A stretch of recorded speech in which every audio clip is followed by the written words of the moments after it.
السلام علیکم dear viewers, آج کی ہماری ویڈیو کا موضوع ہے خدمت خلق۔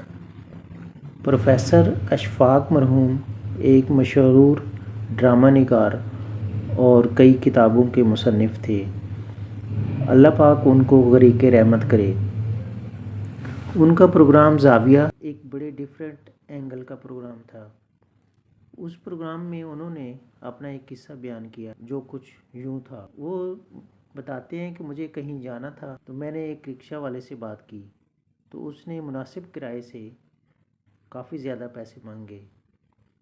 بہرحال کرایہ طے کر کے میں منزل پر پہنچ گیا اور کرائے کے ساتھ ساتھ کچھ اضافی پیسے بھی اس رکشے والے کو دیے تو وہ یہ دیکھ کر حیران ہو گیا اور کہنے لگا، صاحب پہلے تو آپ بڑی بحث کر رہے تھے کہ کرایہ زیادہ ہے اور اب آپ کرائے سے بھی زیادہ دے رہے ہو، یہاں پر بات بڑی سمجھنے والی ہے۔ اشفاق صاحب نے کہا، بھائی کرایہ تو اتنا ہی بنتا تھا جو میں نے دیا ہے، اب رہی بات دوسرے یعنی اضافی پیسوں کی تو میں نے یہ کون سے اپنے پاس سے دیے ہیں، مجھے اللہ نے دیے تھے اور ان میں سے میں نے تمہیں دے دیے، تو اس سے کیا فرق پڑتا ہے۔ اب یہاں بات کو مزید واضح کرنے کے لیے میں قرآن پاک کا حوالہ دینا چاہوں گا۔ قرآن پاک میں متعدد بار کھانا کھلانے کی ترغیب دی گئی ہے۔ ایک اللہ کے بندے نے ایک عالم سے پوچھا کہ اللہ پاک پوری کائنات کا رب ہے تو کیا وہ اپنے بندوں کو کھانا نہیں کھلا سکتا؟ جواباً مولانا صاحب نے فرمایا، اے خدا کے بندے، بے شک اللہ پاک پوری کائنات کا خالق و مالک ہے، اور یہ کس طرح ہو سکتا ہے کہ ایک مالک اپنے بندے کو بھوکا رکھے؟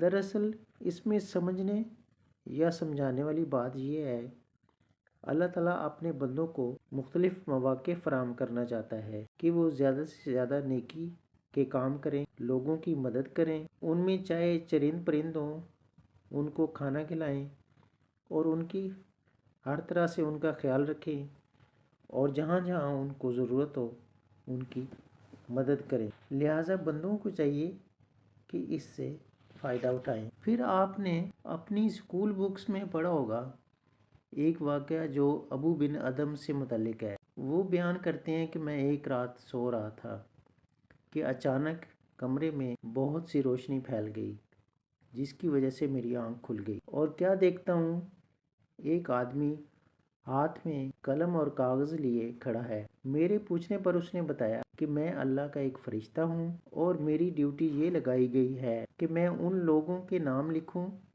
جو اللہ سے محبت کرتے ہیں۔ آپ نے کہا، تو پھر میرا نام ان میں لکھو جو اللہ کے بندوں سے محبت کرتے ہیں۔ پھر اگلے دن جب وہ فرشتہ واپس آیا تو اس نے آپ کو ایک لسٹ دی، آپ نے دیکھا تو آپ کا نام لسٹ میں پہلے نمبر پر تھا۔ اس کا مطلب یہ ہوا کہ اللہ تعالیٰ اپنے سے زیادہ اپنے بندوں سے محبت کرنے والے لوگوں کو پسند کرتا ہے۔ اسی طرح مخلوق خدا میں جانور اور پرندے بھی آتے ہیں، تو ہمیں زیادہ سے زیادہ چاہیے ان کا خیال رکھیں، ان کی ضروریات، ان کے کھانے پینے کا خیال رکھیں، کیونکہ اللہ کے بعد جانور اور پرندے انسان کے محتاج ہوتے ہیں۔ لہٰذا کوشش کریں کہ پرندوں کو دانہ یا جو بھی ان کی خوراک ہو وہ دی جائے، چاہے اپنے گھر پہ رکھے ہوں کوئی پرندے یا جانور، یا ایسے پرندے